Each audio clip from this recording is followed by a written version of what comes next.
Hello everyone, it's me मान्ना back with another video. तो कैसे हैं आप सभी? आई होप आप सभी अच्छे होंगे और आप सभी की स्टडीज़ भी अच्छी चल रही होंगी।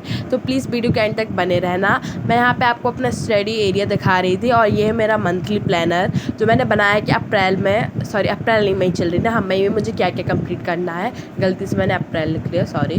तो मई में मुझे क्या कंप्लीट करना था मैंने वहाँ पर लिख लिया था। और यहाँ पे मैं कैलेंडर में डेज़ कट कर रही थी जो हो चुके हैं, और इन डेज़ में मैंने बहुत कुछ कर लिया है अपना कंप्लीट सिलेबस का। आज मैं पढ़ने वाली हूँ हिंदी व्याकरण, क्योंकि ना ऐसा होता है कि मैं सारे सब्जेक्ट कंप्लीट कर लेती हूँ सिलेबस, बट व्याकरण बस रह जाती है। और जब लास्ट मोमेंट में वैसे पढ़ती हूँ तो मुझे कुछ भी दिमाग में नहीं घुस रहा होता है, मुझे कुछ भी समझ में नहीं आता है कि ये क्या हो रहा है। क्योंकि पूरे साल भर तो पढ़ा नहीं, तो लास्ट मोमेंट पे क्या ही बनेगा, ठीक है।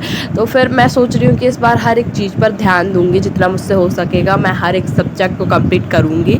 तो मैं भी सोच रही हूँ कि अभी वेकेशन चल रहा है, समर वेकेशन, तो मैं व्याकरण ही कंप्लीट करूँ और व्याकरण पूरी निपटा दूँ, ठीक है। तो मैं व्याकरण में पढ़ रही थी अलंकार, और ना मुझे अलंकार बहुत टफ लगते थे, बट मैंने यूट्यूब में एक वीडियो देखी थी, बहुत ही ज़्यादा ईजी हो गया उसे देखने के बाद। और ना एक बात मैं आपको बता दूं, हिंदी के पेपर में जब भी पेपर होता है तो मुझे सिर्फ एक ही चीज़ में प्रॉब्लम होती है, और वो है व्याकरण। क्योंकि ना उसमें ऑप्शंस में आते हैं कि ये कौन सा अलंकार है, ये क्या है, इस स्थान में क्या आएगा, वगैरह वगैरह, ठीक है ना। तो मैं ना बहुत ज़्यादा कंफ्यूज हो जाती हूँ, ठीक है, और फिर मुझे होती है प्रॉब्लम। तो इसी प्रॉब्लम से बचने के लिए मैं अभी से मेरा सिलेबस कंप्लीट कर रही हूँ, क्योंकि ये मेरा बहुत वीकेस्ट सब्जेक्ट भी है, बोल सकते हैं ग्रामर। तो वीक सब्जेक्ट पे ज़्यादा ध्यान देंगे, क्योंकि मेरे पास अभी ज़्यादा टाइम होता है, इसलिए मैं वीक सब्जेक्ट पे ज़्यादा ध्यान दूँगी, ठीक है। तो बस यही।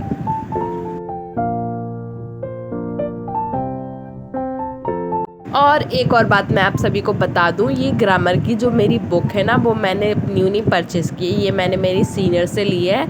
और ये बुक के आगे फ्रंट पेज में ना बहुत सारे नाम भी लिखे हैं, आप देख ही सकते हैं, मतलब कितने लोगों ने इस बुक से पढ़ा है। और वन मोर थिंग, ये जिसकी बुक्स है ना वो सारे सीनियर्स थे, वो टॉपर रह चुके थे। तो ना ये अंदर से बहुत ज़्यादा गुदी टाइप की है, मतलब जो उनका सिलेबस होता था ना वो यहीं पे लिख लेते थे वो लोग, और मैंने भी यही किया, मैंने भी यहीं पे लिखा है मेरा सिलेबस, आप देख। और फिर मैं ऐसे ही बैठी थी, क्योंकि मेरे घर पे कोई नहीं था, मतलब मेरे घर वाले कहीं पे गए हुए थे मेरे रिलेटिव्स के घर पे, और मैं अकेली थी, और बहुत लोनली फील हो रहा था मुझे, और ना मुझे बहुत डर भी लग रहा था।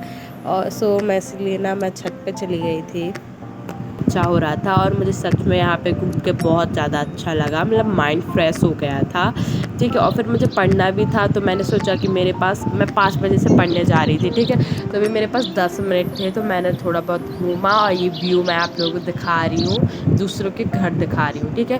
और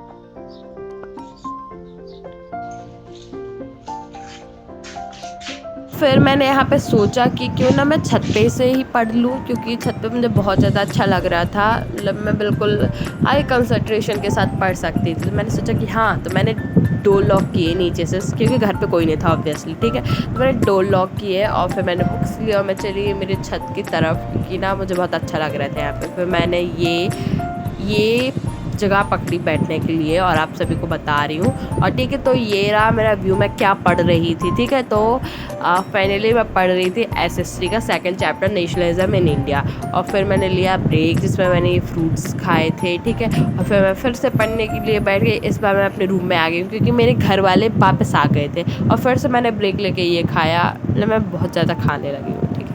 और मैं अभी फिर से पढ़ने के लिए बैठी हूँ, क्योंकि मैंने एक वीडियो देख ली जिससे मुझे मोटिवेशन आ गया, ठीक है। तो अब मेरा मन हो रहा है पढ़ने का, तो मैं फिर से रिपीट कर दूँगी हिस्ट्री, क्योंकि जो मैंने हिस्ट्री में शाम को पढ़ा था वो मैं भूल गई हूँ, थोड़ा थोड़ा भूल गई हूँ, तो मतलब उसी को अच्छे से रिवाइज़ करूँगी। तो बस थोड़े बहुत मोटिवेशन के बाद मैं पढ़ने बैठ गई थी फिर से हिस्ट्री। एक्चुअली ना मैं इसे ऑलरेडी पढ़ चुकी हूँ, मैं सिर्फ इसे रिवाइज़ कर रही थी, और अच्छे से सारे पॉइंट्स लर्न कर रही थी, वो भी बुक से कर रही थी, क्योंकि अब डायरेक्ट क्वेश्चन तो आने वाले हैं नहीं बोर्ड्स में। और ये मैंने कॉपी बनाई है अलग से, क्योंकि हिस्ट्री में बहुत टफ वर्ड्स होते हैं जो मैंने इसके अंदर लिख लिए, तो मैं इसकी हिंदी मीनिंग लिख लूँगी बाजू में, ताकि मुझे ईजी हो लर्न करने के लिए, ठीक है। तो बस this is for today's video, make sure to like share and subscribe. मिलते हैं नेक्स्ट वीडियो में, तब तक के लिए बाय बाय।